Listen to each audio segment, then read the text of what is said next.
नारायणं नमस्कृत्य नरं चैव नरोत्तमं देवीं सरस्वतीं व्यासं ततो जयमुदीरयेत्। सीतानाथसमारम्भां रामानन्दादिमध्यमाम् अस्मदाचार्यपर्यन्तां वन्दे गुरुपरम्परां।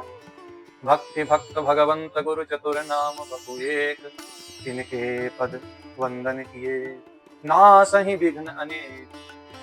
परम पुनीत जो इतिहास का आज हम वाचन कर रहे हैं, यह जय संहिता के नाम से पूर्व में विख्यात था। इसमें जो रहस्य कहे गए हैं बहुत ही उत्तम कर्मयोग, भक्ति शास्त्र, अध्यात्म शास्त्र तथा गूढ़ार्थ ज्ञान विज्ञान का जो शास्त्र सम्मत ग्रंथ और आदरणीय ग्रंथ, सनातन सभ्यता का जो ग्रंथ है, यह महाभारत बहुत ही उत्तम ग्रंथ है। इस ग्रंथ में यदि इसको कहा जाए कि यह महान ग्रंथ अमूल रत्नों का भंडार है, तो इसमें कोई भी अतिशयोक्ति नहीं है। महाभारत के संबंध में एक बात लोक में प्रचलित है कि इसको घर में नहीं रखना चाहिए, इससे युद्ध कला हो जाता है। यद्यपि यह बात बहुत ही निरर्थक है और अनुपयुक्त है, इसका कोई भी प्रमाण नहीं है। यद्यपि महाभारत के संबंध में तो इसकी महिमा इतनी कही गई है कि जो कोई इस ग्रंथ को अपने घर में रखता है उसका मंगल होता है, ग्रंथ के दर्शन से मंगल होता है। और जो धर्म पारायण पुरुष श्रद्धा पूर्वक इस ग्रंथ का पाठ करते हैं, इसका श्रवण करते हैं, वह पाप ताप संताप से मुक्त हो जाते हैं। नरः पापात् प्रमुच्यते। इस ग्रंथ के श्रवण से और इस ग्रंथ के अध्ययन से समस्त पापों का नाश होता है, इसमें कोई भी किसी भी प्रकार का संदेह नहीं है। तदा प्रभृति लोकेस्मिन् महाभारत मुच्यते महत्त्वे च गुरुत्वे च अध्रेयमाणं यथोचितम्। इसका नाम पूर्व में जय संहिता था और महत् गुरुत्व होने के कारण इसको महाभारत भी कहा जाता है।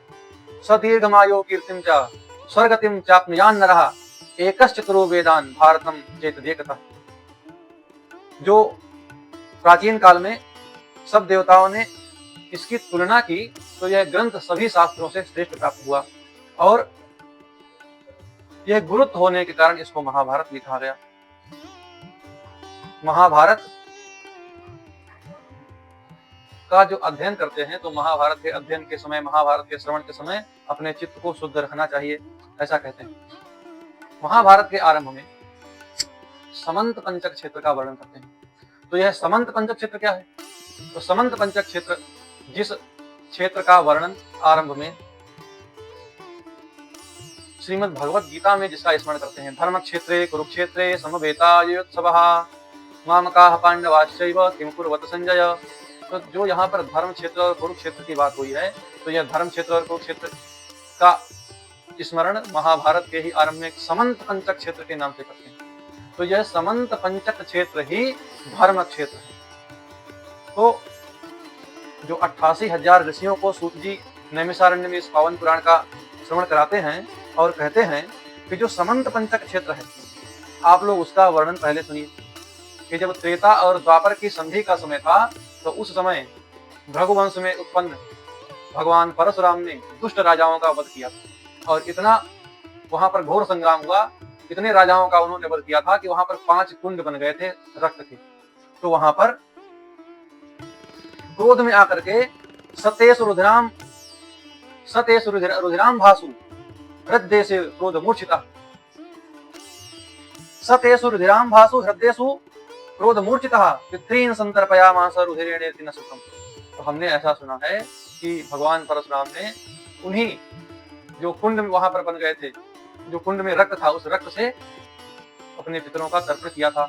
जब पितर वहां पर प्रकट हुए तो ऋषि इत्यादि जो उनके पितर थे, उन्होंने कहा कि पुत्र तुम वरदान मांग लो, क्या चाहते हो? तो भगवान परशुराम ने कहा कि मुझे जो मैंने यह अपराध किया है, इन क्षत्रियों को मारा है, यद्यपि ब्राह्मण का धर्म युद्ध करना नहीं है, तथापि हमने उस कार्य को किया है, तो आप मुझे ऐसा वरदान दीजिए कि मैं इस पाप से मुक्त हो जाऊं, मुझको यह पाप न लगे। और जो हमारे द्वारा यहाँ पर इन क्षत्रिय राजाओं के रक्त से जो 5 कुंड बन गए हैं, यह 5 तीर्थ बन जाएं। तो वहां पर जो वो 5 गांव थे जिनके बारे में चर्चा होती है, तो वह 5 गांव ही वहां पर वह 5 तीर्थ के रूप में है। 5 कुंड के पास जो 5 गांव हैं वह तीर्थ के रूप में हो गए। एवं भविष्यतीत्येवं पितरस्तम तथा ब्रुवन्, ऐसा उन्होंने कहा कि ऐसा ही होगा। तो इस प्रकार से जब कलयुग और द्वापर की संधि का समय हुआ और तब वहीं पर कौरव और पांडवों के द्वारा समंत पंचक क्षेत्र में जो महाभीषण युद्ध हुआ, वह युद्ध ऐसा था कि उसमें 18,000 अक्षौहिणी की सेना उसी समंत पंचक क्षेत्र में नष्ट हो गई। ऋषियों ने कहा कि आपने अक्षौहिणी का नाम लिया, तो आप हे ऋषि, हे सूत जी, हमको ये बताइए कि अक्षौहिणी किसे कहते हैं, अक्षौहिणी का परिमाण क्या है, इसका मापदंड क्या है। तो अक्षौहिणी के बारे में कहते हैं कि हमने जो कुछ भी सुना है वह आपसे मैं यथार्थ रूप से कहता हूँ। एतत् इच्छामहे श्रोतुम सर्वमेव यथार्थम, तो आप हमको बताइए अक्षौहिणी किसे कहते हैं। तो सूत जी ने कहा एको रथो गजश्चैको नराः पंचपदातयः, एक रथ, एक हाथी और 5 पदाती और 3 घोड़े। एको रथो गजश्चैको नराः पंचपदातयः त्रयस्तुरगास्तथा यज्ञै पत्तिरित्यभिधीयते। एक रथ, एक हाथी, 5 सैनिक और 3 घोड़े, इसे पत्ती कहते हैं। तो एको रथो रथश्चैको नराः पंचपदातयः त्रयस्तुरगास्तथा यज्ञै पत्तिरित्यभिधीयते, 3 घोड़े, इसको पत्ती कहते हैं। एक रथ, एक हाथी, 5 पैदल सैनिक और 3 घोड़ों को पत्ती कहते हैं। और इसी पत्ती का जो त्रिगुणित कर दिया जाए तो उसको कहेंगे, विद्वानों ने सेना मुख कहा है, और सेना मुख को भी यदि त्रिगुणित कहें तो उसको गुल्म कहते हैं। तो गुल्म का जो त्रिगुणित करने पर उसको वाहिनी कहते हैं, और वाहिनी को भी 3 गुना करने पर रहस्यवेत्ताओं ने उसको प्रतना कहा है। और 3 प्रतना, ऐसे ही 3 प्रतनाओं को चमू कहते हैं, और 3 गुना चमू को करते हैं एक अनिकिनी होती है, और इसी प्रकार ऐसे ही 10 अनिकिनी को एक अक्षौहिणी कहते हैं। तो अब इतना तो गणित बहुत ज्यादा हो गया, तो अब हम कैसे ये गणित लगाएं। तो जोड़ करके बताया कि 21,880 जिसमें हाथियों की संख्या हो, और 21,880 ही रथों की संख्या हो, और जहां पर 1,09,350 पैदल मनुष्यों की संख्या हो, और 65,610 घोड़ों की संख्या हो, इतनी संख्या को एक अक्षौहिणी कहते हैं। तो ऐसी ही 18,000 अक्षौहिणी सेना थी। तो वह सारी सेना कौरव और पांडवों की उसी समंत पंचक पुण्य क्षेत्र में नाश को प्राप्त हो गई। कौरवानाम कारणम कृत्वा काले नाद्भुत कर्मणा, काल के अद्भुत कर्म से वह कौरवों को निमित्त बना करके उतनी सेना समाप्त हो गई। अहानि युद्धे भीष्मो दशैव परमाश्रवित्। अब बताते हैं कि भीष्म पितामह कितने दिनों तक युद्ध करते रहे। तो अहानि युद्धे भीष्मो दशैव परमाश्रवित्, तो 10 दिनों तक भीष्म पितामह ने युद्ध किया। तो भीष्म पितामह ने जब महाभारत के क्षेत्र में युद्ध किया है वह मात्र 10 दिनों तक युद्ध किया है। आचार्य द्रोण ने 5 दिनों तक युद्ध किया है। अहानि पंच द्रोणस्तु, 5 दिनों तक द्रोणाचार्य ने युद्ध किया है। और जो कर्ण है, तो कर्ण ने मात्र 2 दिन युद्ध किया है, और शल्य ने आधे दिन ही युद्ध किया है। इसके बाद दुर्योधन और भीम का जो गदा युद्ध है वह आधे दिन तक ही चला है। 18वां दिन बीता है तो अश्वत्थामा, कृतवर्मा और कृपाचार्य ने जो युधिष्ठिर के सैनिक हैं इनको मार डाला था छल करके। तो इस प्रकार इसमें किस पर्व में क्या है, कौन सी कथा कहाँ पर कही गई है, इसके बारे में विस्तार से वर्णन करते हैं। किस पर्व में कौन सी कथा है उसका विस्तार से वर्णन किया। आदि पर्व के बाद महाभारत में पौष्य पर्व का आरंभ होता है।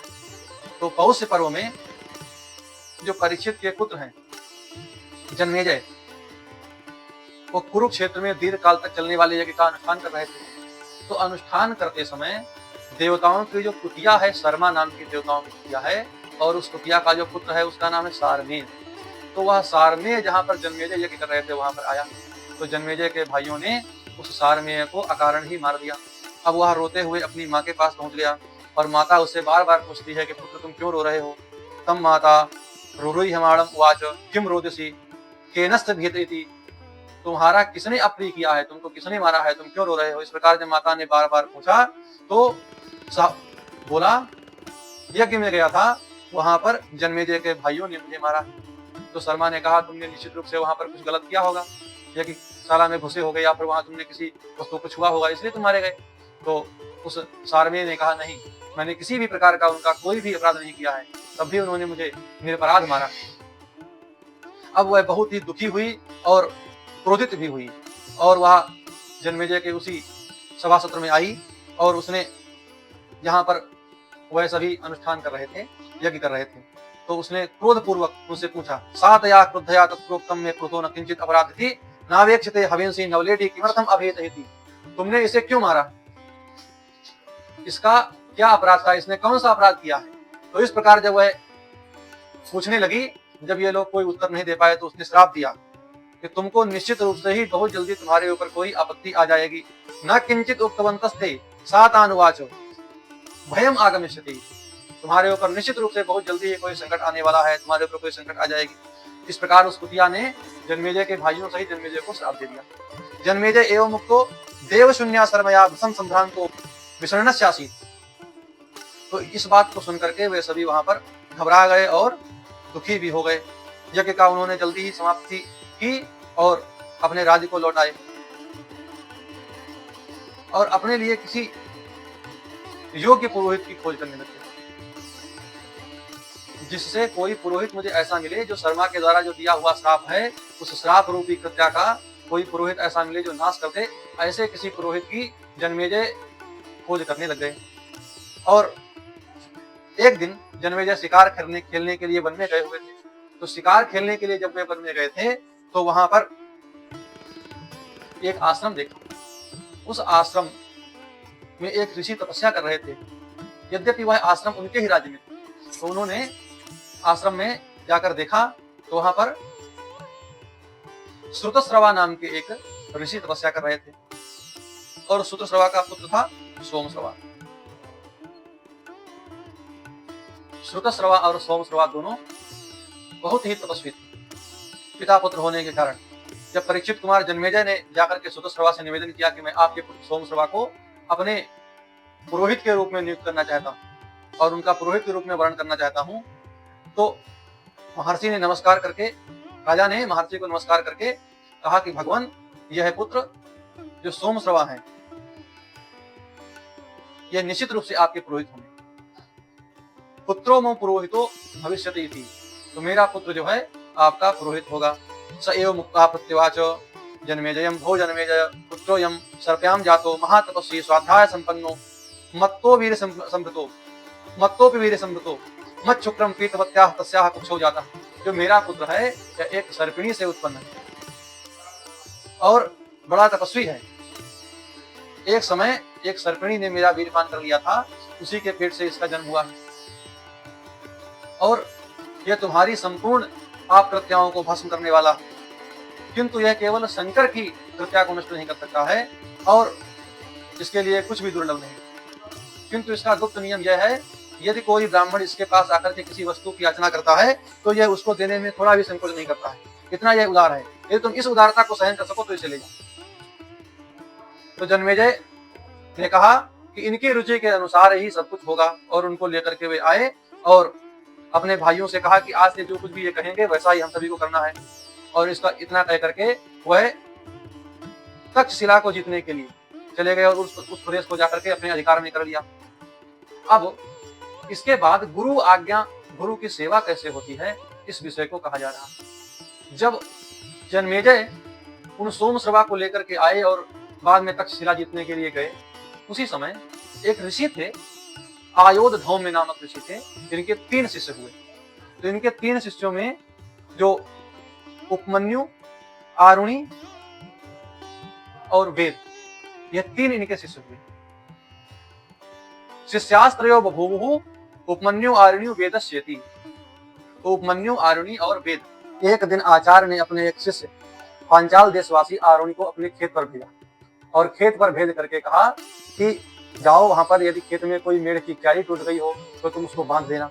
ऐसा कहकर के उसको आज्ञा दी और वह शिष्य आरुणि था, वहां पर गया और देखा कि खेत की मेढ़ टूटी हुई है। उसको बांधने का वह प्रयास करने लगा, बार बार बांधता और बार बार वहां पानी के तेज बहाव के कारण मेढ़ खुल जाती, बंध नहीं पा रही थी। तो उसके मन में एक विचार आया, स तत्र संविवेश केदार खंडे शयाने च तथा तस्मिंस्तद उदकम तस्थो। वह उस क्यारी की टूटी हुई जो मेढ़ थी, वहां पर जब मिट्टी नहीं रुकी तो वहां पर वह खुद ही स्वयं ही लेट गया और उसके लेटने से जल रुक गया।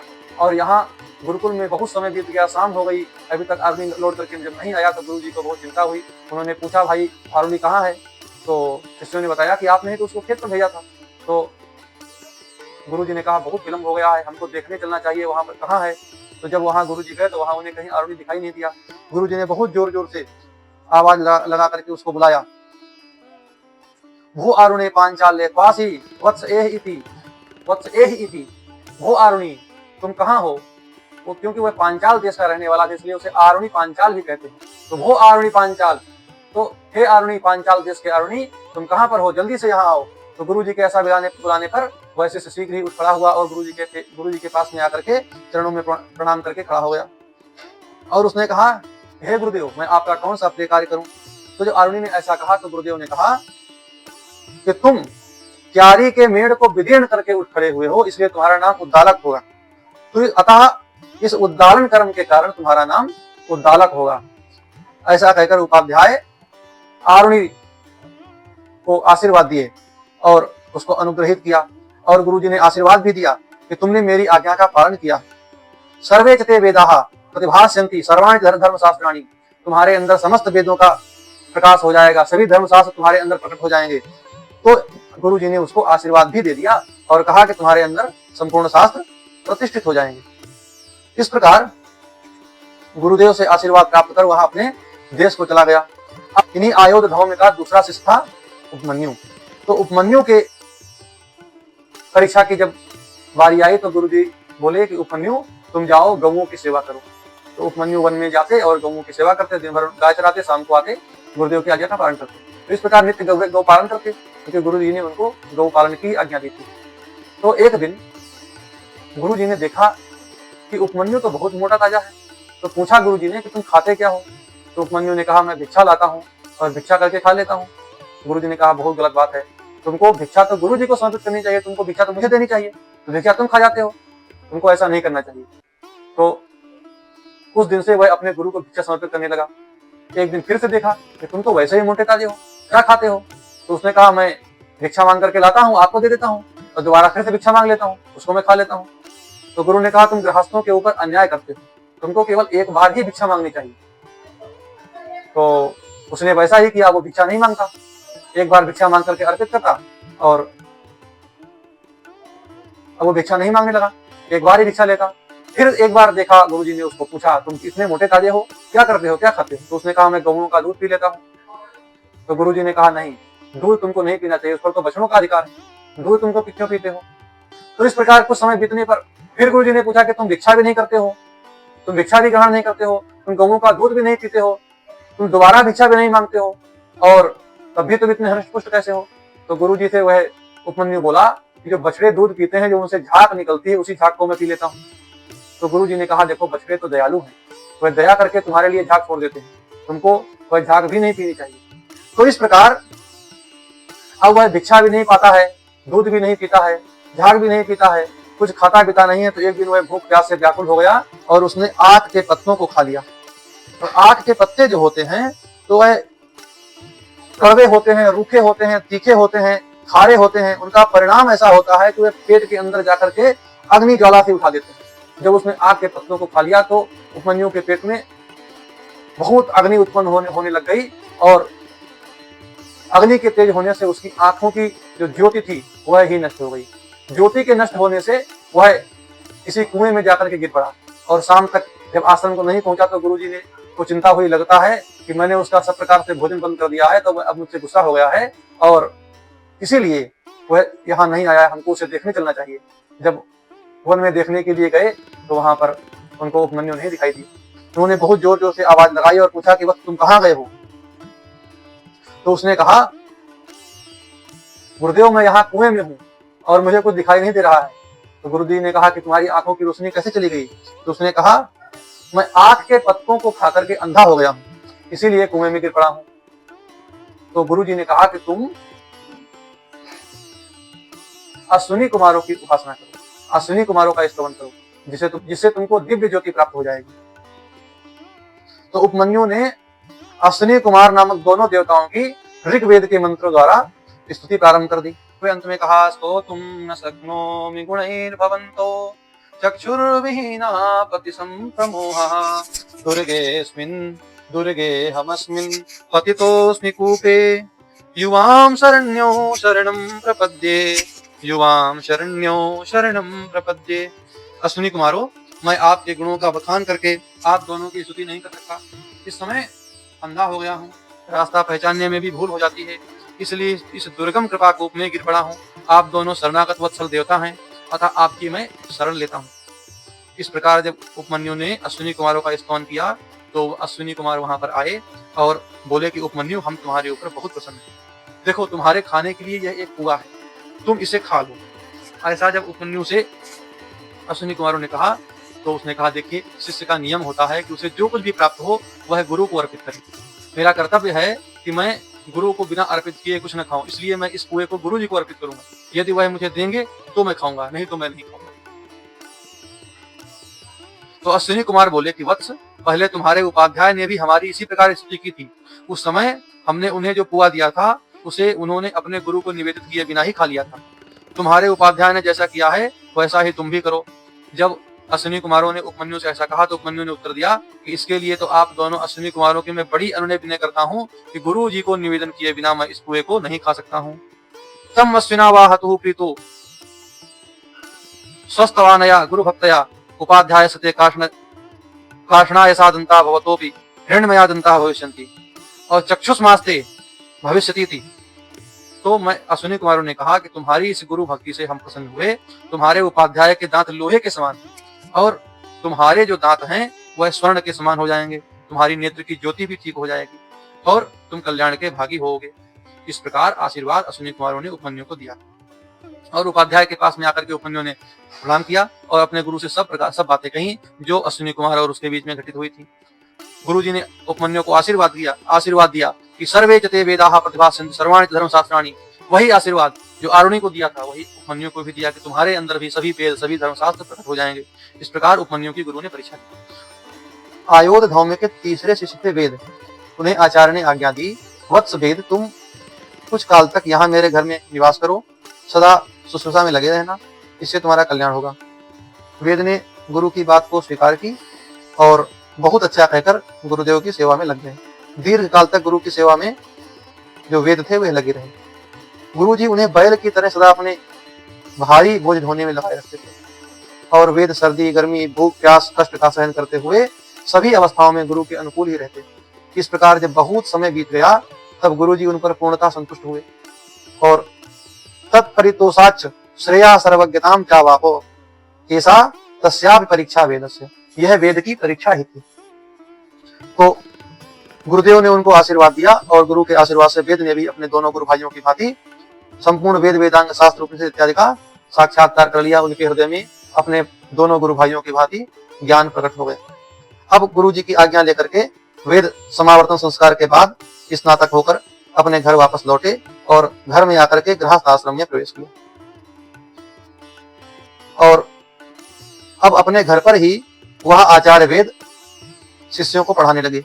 उनके पास भी बहुत सारे शिष्य रहते थे, किंतु किसी भी शिष्य से वे काम करो अथवा गुरु सेवा में लगो इत्यादि रूप से किसी प्रकार का अपने शिष्यों को आदेश नहीं देते थे, क्योंकि वे जानते थे कि गुरु के घर में रहने पर छात्रों को जो कष्ट सहन करना पड़ता है वह उस कष्ट से पहले से ही परिचित थे। इसलिए उनके मन में अपने शिष्यों को क्लेशदायक कर्मों में लगाने की इच्छा कभी भी शिष्यों को नहीं होती थी। किसी भी शिष्य से वे कभी काम नहीं कराते थे। अब एक दिन की बात है, अत कस्मिंश्च काले वेदम ब्राह्मणम जन्मेजयः पौष्य क्षत्रिया उत्पेत्य चित्तो उपाध्यायम चक्रतुः।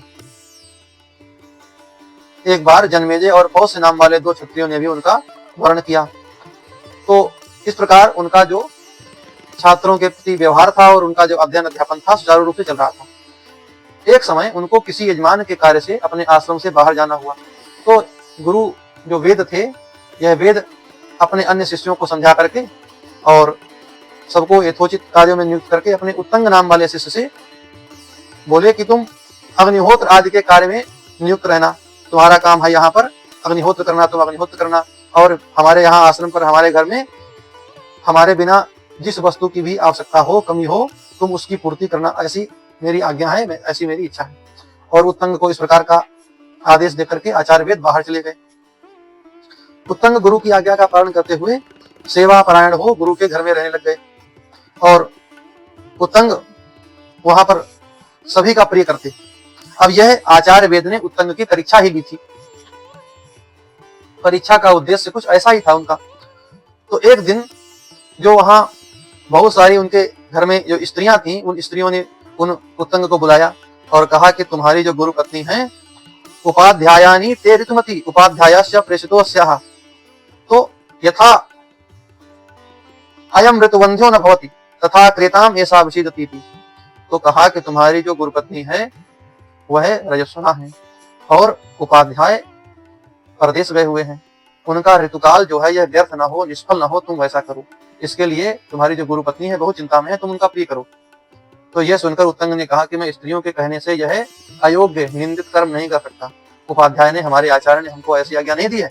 उन्होंने ये तो कहा कि घर में जिसकी आवश्यकता हो वो करना, लेकिन इस प्रकार की निंदनीय कर्म करने की आज्ञा नहीं दी है।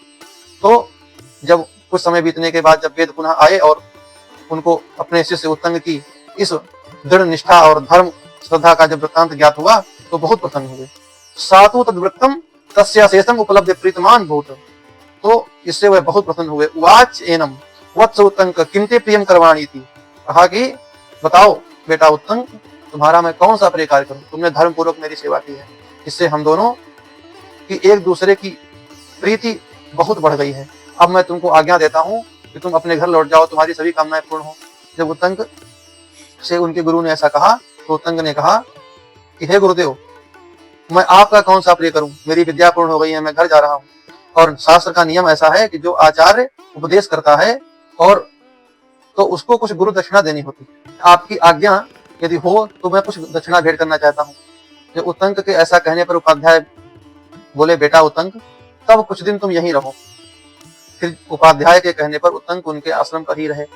एक दिन उत्तंग ने फिर उपाध्याय से कहा कि आप आज्ञा दीजिए कि मैं दक्षिणा के रूप में आपको मैं कुछ भेंट करूं, मैं आपको भेंट करना चाहता हूँ।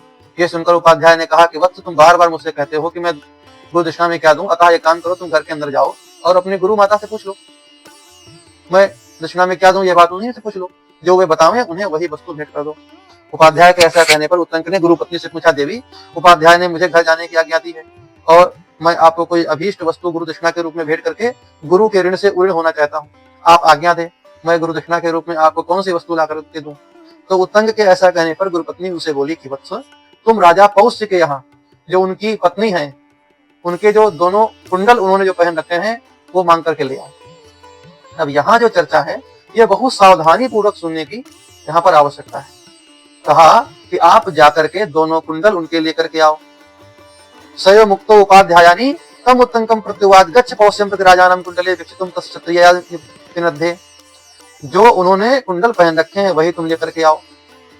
ते आनयस्व चतुर्थे हनि पुण्यकम भविता। आज के चौथे दिन पुण्यक व्रत होने वाला। सोमाना ब्राह्मणान परिवेष्टुम इच्छामि। मैं उन्हीं कुंडलों को पहन करके सुशोभित होकर के ब्राह्मणों को भोजन परोसना चाहती हूँ। अतः तुम यह मेरा मनोरथ पूर्ण करो, तुम्हारा कल्याण होगा। गुरु पत्नी के ऐसा कहने पर उत्तंग वहां से चल दिए। स एवं मुक्तस्तया प्रातिष्ठतोऽंकः सपथि गच्छन् अपश्यन् अति प्रमाणम तमद्रूढ़ं च पुरुषम अति प्रमाणमेव स पुरुषम उत्तंकम अभ्यभासत। ऋषभम अति प्रमाणम। वहां पर एक उन्होंने देखा कि एक जो है कोई बहुत ही विशालकाय पुरुष जो एक बहुत ही बड़े ऊंचे बैल पर बैठा हुआ जा रहा है। तो उत्तंक को देख करके उस पुरुष ने कहा कि उत्तंक, भो उत्तंक, एतत् पुरीशमस्य ऋषभस्य भक्ष्यस्व इति स एव मुक्तो नैच्छत। उत्तंक से कहा कि उत्तंक, तुम इस बैल का गोबर खा लो। किंतु उसके ऐसा कहने पर भी उत्तंक को वह गोबर खाने की इच्छा नहीं हुई। तमाह पुरुषो भूयो भक्ष्यस्व उत्तंक। फिर उसने दोबारा कहा कि उत्तंक, खा लो, विचार ना करो, पूर्व में तुम्हारे उपाध्याय ने भी इसे खाया था। पुनः उनके ऐसा कहने पर उत्तंक ने बहुत अच्छा कहा और कह करके उसकी बात मान ली और उस बैल के गोबर को खा लिया और गोमूत्र को पी लिया।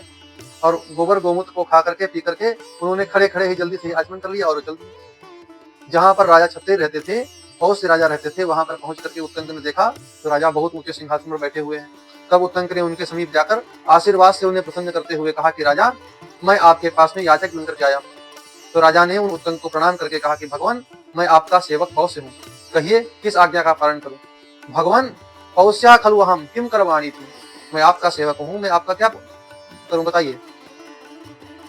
तो उत्तंक ने पौष से कहा कि राजन, मैं गुरु दक्षिणा के निमित्त 2 कुंडलों के लिए यहाँ आया। आपकी महारानी ने जिन्हें पहन रखा है वही कुंडल आप मुझे दान में दे दें, यह आपके योग्य कार्य है।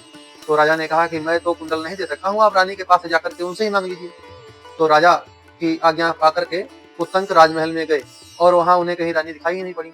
जो रानी जब उनको नहीं दिखाई पड़ी तो राजा से आकर के उन्होंने कहा, आप हमारे साथ झूठ बोलते हैं, छल करते हैं, आपको ये अच्छा नहीं लगता, आपको शोभा नहीं देता। अंतापुर में मुझे कहीं पर भी छत्राणी, मुझे आपकी महारानी कहीं पर भी दिखाई नहीं पड़ी। उत्तंक ने जब ऐसा कहा तो राजा ने कहा कि निश्चित रूप से आप स्मरण करिए, आप अपवित्र अवस्था में हैं, आप झूठे मुंह हैं। तो क्योंकि मेरी जो छत्राणी है, पतिव्रता है, वह आप उच्छिष्ट हैं, झूठे हैं, तो झूठे मनुष्य के द्वारा हमारी पत्नी देखी नहीं जा सकती, उसको कोई देख ही नहीं सकता। आप उच्छिष्ट होने के कारण अपवित्र हैं, इसीलिए आपकी दृष्टि में वे नहीं आ रही हैं। जब उत्तंक से ऐसा कहा तो उनको याद आया कि हाँ, मुझसे अशुद्धि रह गई है, यात्रा करते समय मैंने खड़े होकर चलते चलते आचमन किया। तब राजा पौष ने कहा कि ब्राह्मण, यही आपके द्वारा विधि का उल्लंघन हुआ है। एस्ते व्यतिक्रमो, यही आपका उल्लंघन है। चलते चलते अथवा खड़े होकर के आचमन जो करता है, उस आचमन को नहीं के बराबर किया हुआ माना जाता है। तत्पश्चात उत्तंक ने राजा से कहा, ठीक है। ऐसा कह करके हाथ पैर और मुंह को भली हाथ धोकर के पूर्वाभिमुख होकर के आसन पर बैठे और हृदय तक पहुंचने योग्य शब्द तथा फेन से रहित जो शीतल जल था, जल के द्वारा 3 बार विधि पूर्वक आचमन किया। उन्होंने 2 बार अंगूठे के मूल भाग से मुख, पोछा और नेत्र, नासिका आदि इंद्रिय गोलकों का जल सहित अंगुलियों के द्वारा स्पर्श करके फिर पुनः वह अंतापुर में गए। तब उन्हें छत्राणी का दर्शन हुआ। महारानी उत्तंक को देखते ही वहीं पर खड़ी हो गई। स्वागतम ते भगवान, आज्ञापय किम करवाणी थी, बोले कि आपका स्वागत है, बताइए कि मैं क्या करूं। तो उत्तंक ने कहा कि महारानी, मैंने गुरु के लिए आपके दोनों कुंडलों की याचना की। सा ताम उवाच, एते कुंडले गुरुवर्थम में भिक्षते दातुम अर्हसि इति, सा प्रीता तेन तत्सद्भावेन पात्रम अयम अनतिक्रमणाति। उन्होंने सोचा कि यह निश्चित रूप से सुपात्र ब्राह्मण है, इनको निराश नहीं करना चाहिए। तो उन्होंने वह दोनों अपने कुंडल उतारे और उन ब्राह्मण उत्तंक को दे दिए और उनसे कहा कि ब्राह्मण, नागराज जो तक्षक हैं, उन इन कुंडलों को पाने के लिए बहुत प्रयत्नशील हैं, अतः आपको सावधान होकर इनको ले जाना चाहिए। रानी के ऐसा कहने पर उत्तंक ने उन छत्राणी से कहा कि देवी, आप निश्चिंत रहे, नागराज तक्षक मुझसे भिड़ने का साहस नहीं कर सकता। न समाम सक्त तक्षको नागराजो धर्षयितुमिति, वह बिल्कुल साहस नहीं करेगा। स एव मुक्ताताम क्षत्रियाम, ऐसा महारानी से कह करके उनसे आज्ञा लेकर के राजा पौष्य के निकट आए और बोले कि महाराज पौष्य, मैं बहुत प्रसन्न हूँ। आह चैनम भो पौष्य प्रीतोस्मिति तम उत्तंकम पौष्यः प्रत्युवाच। ये सुनकर पौष्य ने उत्तंक से कहा कि भगवत शिरेण पात्रम आसाद्यते भवांश्च गुणवान अत्थि तदिच्छे श्राद्धम कर्तुम क्रेताम क्षणेति। हे भगवान, बहुत दिनों पर कोई सुपात्र ब्राह्मण नहीं मिलता है, आप गुणवान अतिथि पधारे, अतः मैं श्राद्ध करना चाहता हूँ, आप इसमें समय दीजिए। तो राजा ने जब उनसे प्रार्थना की तो उत्तंक ने कहा कि मेरा जो समय है तो मैंने दिया ही है, किंतु आप शीघ्रता करिए, आपके यहाँ जो कुछ भी शुद्ध और सुसंस्कृत भोजन तैयार हो उसे मंगवाइए। इतना कह करके भोजन सामग्री राजा ने प्रस्तुत की और उसके द्वारा उन्हें भोजन कराया। जब भोजन सामने आया तब उत्तंक ने देखा उसमें बाल पड़ा है और वह ठंडा भी हो चुका है। फिर तो ये अपवित्र अन्न है, ऐसा निश्चय करके राजा से बोले कि आप मुझे अपवित्र अन्न दे रहे हैं, अतः आप अंधे हो जाएंगे। तब पौष ने उन्हें सात के बदले में साप देते हुए कहा कि आप शुद्ध अन्न को भी दूषित बता रहे हैं, अतः आप भी संतानहीन हो जाएंगे। तब उत्तंक राजा पौष से बोले कि महाराज, अपवित्र अन्न देकर फिर बदले में साप देना आपके लिए कदापि उचित नहीं है, अतः पहले अन्न को ही प्रत्यक्ष देख लीजिए। तब पौष ने उस अन्न को अपवित्र देखकर उसकी अपवित्रता का कारण पता लगाया। वह भोजन खुले केस वाली स्त्री ने तैयार किया था। अथ तदन्नम मुक्त केशया स्त्रिया यत् कृतम अनुशनम सकेशम चा सुच्चेतमिति मत्वा तम ऋषिम उत्तंकम प्रासादयामास। इसलिए उसमें केस भी पड़ा था और देर का बना हुआ था, इसलिए वह ठंडा भी हो गया था। अतः भोजन अपवित्र है, इस निश्चय पर पहुंच करके राजा ने उत्तंक ऋषि को प्रसन्न करते हुए कहा कि भगवान, यह केस युक्त और शीतल अन्न ये अनजान में आपके पास लाया गया है, अतः इस अपराध के लिए मैं आपसे क्षमा मांगता हूँ। आप कृपा करके क्षमा कर दीजिए और ऐसी कृपा करिए जिससे मैं अंधा न हो। क्षामये भवन्तम न भवेयम अंधा इति तम उत्तंकम तब उत्तंका प्रत्युवाच। तब उत्तंक ने राजा से कहा कि राजन, मैं झूठ नहीं बोलता हूँ। आप पहले अंधे होकर फिर थोड़े दिनों में ही आप इस दोष से रहित हो जाएंगे। अब आप भी ऐसी चेष्टा करें कि जिससे आपका दिया हुआ शाप मुझ पर न लागू हो। तो यह सुनकर के जो राजा पौष्य हैं उत्तंक से बोले कि मैं आपको शाप लौटाने में असमर्थ हूँ, क्योंकि मेरा क्रोध अभी तक शांत नहीं हो रहा है। क्या आप यह नहीं जानते कि ब्राह्मण का हृदय मक्खन के समान मुलायम और जल्दी पिघलने वाला होता है? केवल उसकी वाणी में ही तीखी धार वाले छुरे का प्रभाव होता है, किंतु ये दोनों ही बातें क्षत्रियों के लिए विपरीत होती हैं। क्षत्रिय की वाणी मीठी होती है, नवनीत के समान होती है और कोमल होती है, किंतु हृदय पैनी धार वाले छुरे के समान होता है। अतः ऐसी दशा में कठोर हृदय होने के कारण मैं उस शाप को बदलने में असमर्थ हूँ। अतः आप जाइए। तब उत्तंक बोले, राजन, आपने अन्न की अपवित्रता देख करके मुझे क्षमा के लिए अनुनय विनय की, किंतु पहले आपने कहा था कि तुम शुद्ध अन्न को दूषित बता रहे हो, इसलिए संतान हो जाओगे। इसके बाद अन्न का दोष युक्त प्रमाणित हो गया, अतः आपका यह शाप मुझ पर लागू नहीं होता, क्योंकि आपने शाप इसलिए दिया था कि मैं शुद्ध अन्न को अपवित्र बता रहा हूँ, किंतु आपने स्वयं देखा है कि वह अपवित्र ही था, इसलिए आपने झूठा शाप दिया है, इसलिए वह श्राप मुझ पर लागू ही नहीं होगा। अब हम अपना कार्य साधन कर रहे हैं। ऐसा कहकर के उत्तंक उन दोनों कुंडलों को लेकर के वहां से चल दिए। मार्ग में उन्होंने अपने पीछे आते हुए एक नग्न छपड़क को देखा, जो बार बार दिखाई देता और बार बार छुप जाता। कुछ दूर जाने के बाद उत्तंक ने उन कुंडलों को एक जलाशय के किनारे भूमि पर रख दिया और वहां पर समुद्र स्नान, आचमन, संध्या तर्पण इत्यादि करने लग गए। इतने में ही छपड़क जो था बहुत उतावली के साथ में वहां पर आया और दोनों कुंडलों को लेकर के वहां से लुप्त हो गया। उत्तंक ने जब स्नान, तर्पण इत्यादि जल संबंधी कार्य संपन्न कर लिया और पवित्र होकर देवताओं तथा गुरुओं को नमस्कार किया और जल से बाहर आए, तो वहां पर उन्होंने देखा कि वो तो ले गया। इतने में उन्होंने उसका पीछा किया, तो वास्तव में वह नागराज तक्षक ही था। दौड़ने से उत्तंक के अत्यंत समीपवर्ती हो गया। उत्तंक ने उसे पकड़ दिया। पकड़ते ही उसने छपड़क का रूप त्याग दिया और तक्षक नाग का रूप धारण करके वहां से प्रकट हुए पृथ्वी के एक बहुत बड़े विवर में घुस गया। जब वह बिल में प्रवेश कर गया तो वह सीधे अपने नागलोक को प्राप्त हो गया। प्रविष्ट चा नागलोकम स्वभवनम अगच्छत, वह अपने भवन को चला गया। तदनंतर उस छत्राणी की बात का स्मरण आया। राजा पौष्य की पत्नी ने उससे कहा था, वह बात उनको याद आई, तो तुरंत तक्षक का उन्होंने पीछा किया। पहले तो उन्होंने उस विवर को अपने डंडे से, लकड़ी से खोदना जो है आरंभ किया, किंतु लकड़ी उस गड्ढे को कैसे खोद सकती थी, तो उनको सफलता नहीं मिली। तो इंद्र ने उन्हें क्लेश करते हुए देखा, तो उनकी सहायता के लिए अपने वज्र को आदेश दिया कि जाओ तुम ब्राह्मण की सहायता करो। वज्र जो ब्राह्मण के उस डंडे में प्रवेश कर गया और उस बिल को विदीर्ण कर दिया, और बिल को विदीर्ण किया तो वहां से पाताल जाने का मार्ग खुल गया। तब उत्तंक उस विवर में घुस गए और उसी मार्ग से भीतर प्रवेश करके उन्होंने नागलोक का दर्शन किया, जिसकी सीमा नहीं थी। बहुत अच्छा भवन, बहुत अच्छे महल, झुके हुए छज्जों वाले ऊंचे ऊंचे मंडप, सैकड़ों दरवाजे, अद्भुत क्रीड़ा स्थानों से व्याप्त था। वहां पर उन्होंने नागों का स्तवन किया, जिनके राजा ऐरावत हैं, जो सम्रांगण में विशेष शोभा पाते हैं। बिजली और वायु से प्रेरित होकर जल की वर्षा करने वाले, बादलों की भांति बाणों की धारावाहिक वृष्टि करते हैं, उन सर्पों की जय हो। स्वरूपा बहुरूपाश्च तथा कलमास्कुंडलाः आदित्यवन्नाक भ्रेजुरैरावतोद्भवा बहूनि नागवेश्मानि गंगायास्तीरे उत्तरे तत्र स्थानपि संस्तौमि महतः पन्नगानः। ऐरावत कुल में उत्पन्न नागों में जितने भी सुंदर रूप वाले हैं, उनके अनेक रूप हैं। विचित्र कुंडल धारण करते हैं, आकाश में सूर्यों की भांति स्वरलोक में प्रतिष्ठित होते हैं। गंगा के उत्तर तट पर बहुत से नागों के घर हैं, वहां रहने वाले सभी नागों की मैं स्तुति करता हूँ। इस प्रकार उन्होंने नागों की स्तुति की, और स्तुति करते रहने पर भी जब उन कुंडलों को वे प्राप्त ना कर सके, तो उनको वहां पर एक बहुत ही विचित्र दृश्य दिखाई दिया। वहां उन्होंने देखा, दो स्त्रियां दिखाई दी, जो बहुत सुंदर घर के पर रखकर उत्तंक मुनि ने काले और सफेद दो प्रकार के सूत और 12 अरों का एक चक्र भी देखा, जिसे 6 कुमार घुमा रहे थे। वहीं एक श्रेष्ठ पुरुष भी दिखाई दिए, जिनके साथ एक दर्शनीय अश्व भी था। उत्तंक ने इनकी स्तुति की और स्तुति करते हुए उनको नमस्कार किया। तब वह पुरुष बोला कि ब्राह्मण, तुम्हारे इस स्तुति से मैं बहुत प्रसन्न हूँ, कहो तुम्हारा मैं कौन सा प्रिय कार्य करूँ।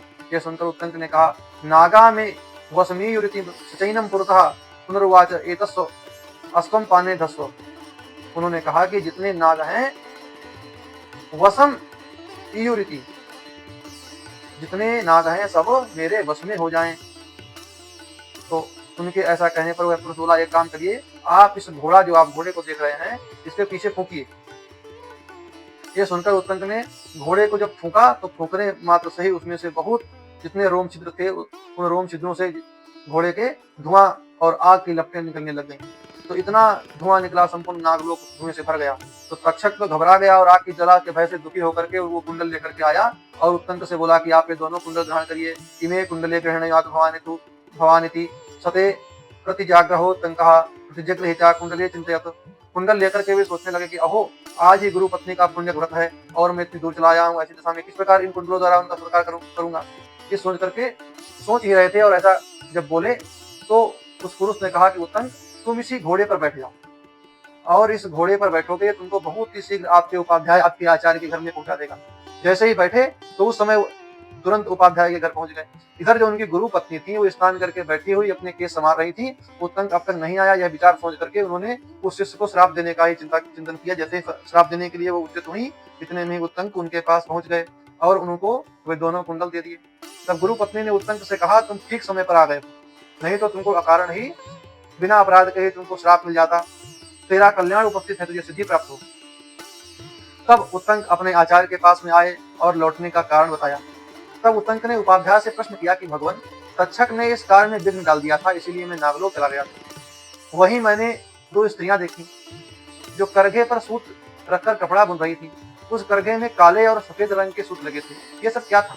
वहां पर मैंने एक चक्र देखा जिसमें 12 आरे थे। 6 कुमार उस चक्र को घुमा रहे थे। वह भी क्या था? वहां एक पुरुष भी मेरे देखने में आया, वह कौन था? एक बहुत बड़ा अश्व भी दिखाई दिया, वह कौन था? और इधर जब मैं जा रहा था तो मार्ग में मैंने एक बैल देखा, उस पर एक पुरुष सवार था। उस पुरुष ने मुझसे आग्रह पूर्वक कहा, उत्तंक, इस बैल का गोबर खा लो, तुम्हारे उपाध्याय ने भी पहले इसे खाया था। उससे कहने पर मैंने गोबर खा लिया। वह पुरुष कौन था? वह बैल कौन था? जो इस प्रकार के जब प्रश्न किए तो उपाध्याय ने कहा कि जो वे दो जो स्त्रियां हैं वे धाता और विधाता हैं। जो काले और सफेद तंतु थे वे रात और दिन हैं।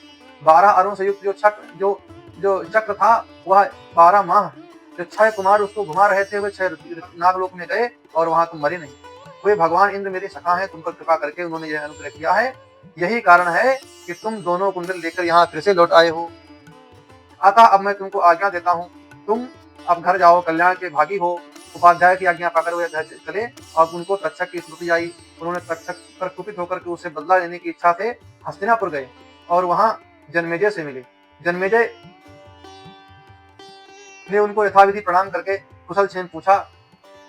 सब चर्चा होने पर उत्तंक ने कहा कि तुम्हारा भी शत्रु तक्षक है, क्योंकि तक्षक ने तुम्हारे पिता को काटा था, उससे तुम्हारे पिता की मृत्यु हुई थी, और मेरा भी शत्रु तक्षक है। तो पिता की स्मृति आने पर जब पिता का संपूर्ण वृत्तांत, उनके पिता की कैसे मृत्यु हुई थी, इस विषय पर जब जाना तो बहुत दुखी हुए। इधर उत्तंक ने जन्मेजय से सर्प यज्ञ की बात कही। तो सर्प यज्ञ तो बाद में हुआ, किंतु पिता का स्मरण आने पर उन्होंने अपने पिता के बारे में पूछा। तो संपूर्ण कथा को विस्तार से सुनाया, जिसको सुन करके महाराजा जन्मेजय शोक युक्त हो गए और शोक सागर